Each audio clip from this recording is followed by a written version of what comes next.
माजी केंद्रीय मंत्री रावसाहेब दानवे यांचे नातू शिवम पाटील याच्यासह 8 जणांवर नाशिकच्या सातपूर पोलीस ठाण्यामध्ये गुन्हा दाखल झालाय। कंपनीच्या शेअरमध्ये भागीदारी करून त्याबद्दल देण्यात येणाऱ्या रकमेपैकी 10 कोटी रुपये न देत फसवणूक केल्याप्रकरणी आता गुन्हा दाखल झालेला आहे।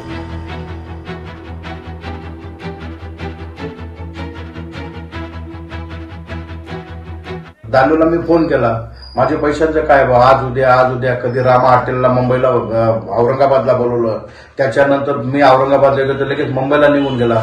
त्याचा फ्लॅट आहे वरळी शिबेसला B7, तिथं बोललो B7 बंगल्याला बोललो, सरकारी बंगल्यात तिथं गेलो।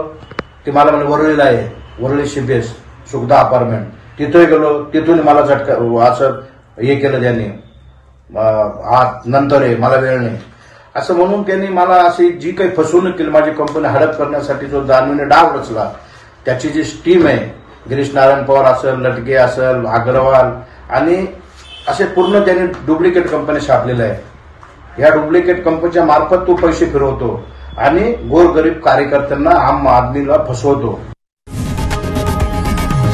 लोकशाही मराठी ऐका, पहा, जागरूक रहा।